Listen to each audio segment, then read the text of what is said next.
Josephine Baker wasn't above delivering a lecture or two while she had the stage. On the subject of venereal disease, she made a frank plea that delivered more punch than the words of a medic or a chaplain. "I want you to look at me," she told the men, "as your mother, your sister, your sweetheart. I'm your family. You are going around exposing yourselves to these diseased girls, and you can't miss getting sick." She told African American troops, frustrated by their relegation to service jobs behind the lines, to bide their time. "As for getting mad because of race prejudice, wait till the war is over. I will come back to the States and join in the fight to break down segregation, but let's win the war first," she said.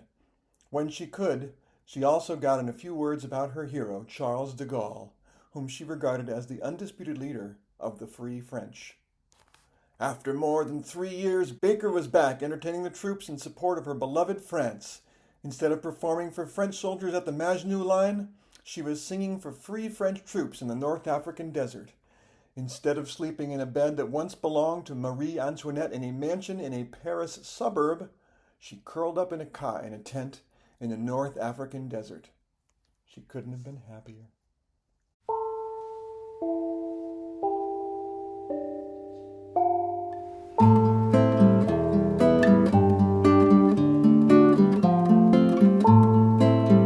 Welcome to Billy's Books. Today we're gonna do Destination Casablanca. Casablanca is in North Africa. The movie that you may be familiar with, starring Humphrey Bogart, that movie actually happens just before the United States enter the war, and it's got the heart of truth, though there's lots of details that are not quite touching with reality. Josephine Baker, since we started with that, a St. Louisan, by the way, adopted France as her home country, as many musicians did at that musicians and entertainers did in that era, because the United States wasn't so kind and France was. Of course, during the war, the Germans advanced, and they invaded, and at a certain point, the France sort of gave in, and the half that wasn't invaded became Vichy France, which were working with the Germans, which pissed off a lot of French. So the French were divided, not only in France, but also in Morocco. This book is about Morocco, Casablanca in Morocco. And they had a lot of problems there too. There were people Vichy, people who wanted to stay with Vichy, and people who were like, heck no.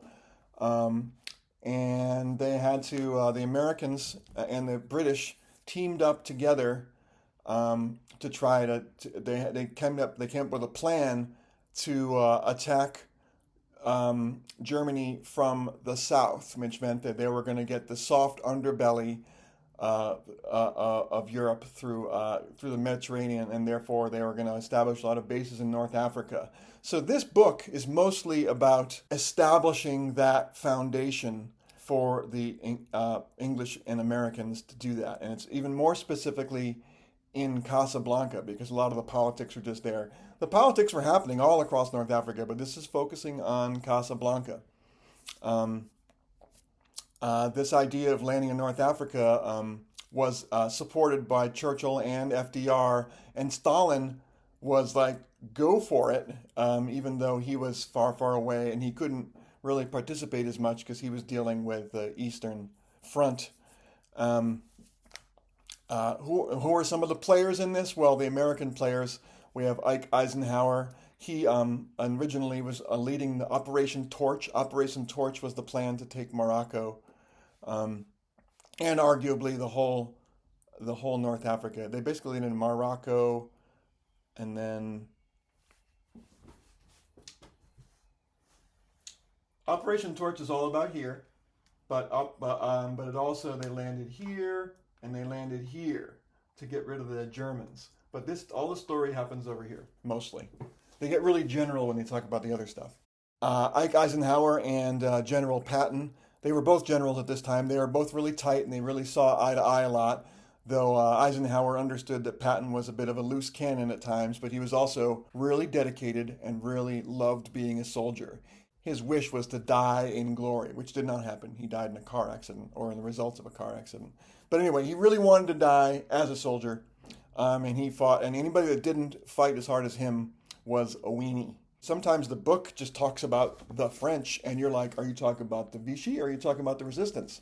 And I think the ambiguity is purposeful. So they were going to do a big landing, and the landing on the coast of Morocco was tough because it's really rocky and stuff, and there were a lot of problems with that, and some people were pretty skeptical, and they had to do it anyway. But they had a lot of planning and stuff, and they had to. The trick was for all these guys was to figure out who was really Vichy and who was really resistance to talk with them. And some guys were sitting on the line, and you're like, how much intelligence can I give you? And some guys were like, I'm really authentic, but they still hold back because they weren't sure. And then those guys were offended, but they understood the deal. And so it was all very messy. But so they eventually landed, and unfortunately, the people in charge in Casablanca, the French in charge of Casablanca, decided to hold the line and do the Vichy thing, which was defend it from the Americans and the British. So unfortunately, when the Americans and British first arrived to take the west coast of Morocco, the French fought back, which is just really sad. And they got their butts kicked, unfortunately. Well, fortunately in some ways, but unfortunately in other ways, because they were our allies. But not really. And so all that messiness was really tough for them. The French fought back, and a lot of their boats were sunk, but they still held the city until later on they had to negotiate letting the Americans in. A lot of the Vichy a lot of the resistance guys had to play like they were Vichy as well, because that's what it's all about. It's clandestine and very difficult. Meanwhile, the French themselves were bickering about within their own ranks whether they're to be supportive of the Allies or Vichy, and that lack of cohesion within them made it hard for the British and Americans to work with them for very, very obvious reasons. And both the Vichy and the resistance guys both saw the others as traitors, that's just sad. It's really sad. But they both recognized that there was a ceasefire that they recognized. Some did, some didn't. Anyway, the thing I like most about this book is eventually FDR and Churchill come to Casablanca to meet and plan, and it's a big deal for them. It's a big secret operation. Unfortunately, Stalin can't make it because he's still fighting on the front. But the two of them get there, and it takes like several days to get FDR across the ocean and Churchill and stuff. And they all have to do these elaborate lies, and no one knows that they're missing for security reasons. You know, they have all these big escorts going across the Atlantic and stuff for FDR. Pretty risky stuff. But then when they get there, particularly Roosevelt, he's particularly pleased to finally get some fresh air and be away from Washington and all. So it's kind of a vacation for him, as well as a very serious job.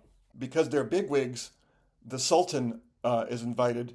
They're all gathered, the French bigwigs, not yet de Gaulle, but some of the other guys. I'm not going to list them all. It's complicated, and I might get wrong who's on which side.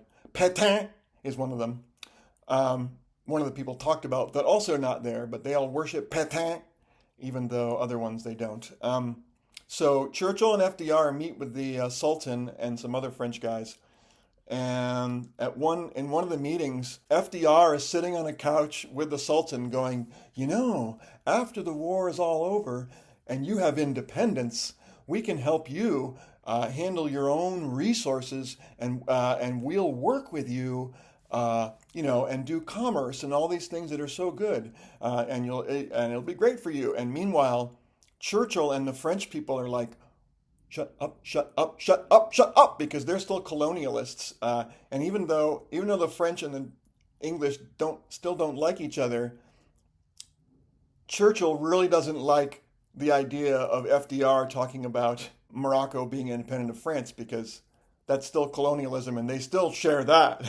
I mentioned earlier Charles de Gaulle. He was a lot of these French leaders. They were all, because of the breakdown of Vichy versus the resistance, there was a lot of ambiguity about who's in charge, and all these generals were like really prissy and wanted to be in charge politically, and they were like anticipating what what the politics would be after the war, and all the Americans and British are like, let's worry about that after we win the war, please. But apparently De Gaulle was a particular pill early on, and they all resented him, even though later on he became the voice of the resistance.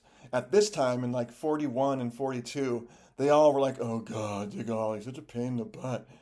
This book gets really intricate in the politics of Morocco and the Americans and the British and the French all maneuvering and stuff. And then it gets really general when it talks about the rest, when you go east to Algeria and Tunisia and stuff like that. It gets really vague about, oh yeah, and the Germans invaded, and broad strokes, they got their asses kicked and da da da, but there were casualties on both sides. Well, just earlier they were talking with such minutia about like food, and well, who had what in dinner back in Casablanca. But Casablanca is in the title, so it makes sense. I enjoy this book. It's kind of entertaining.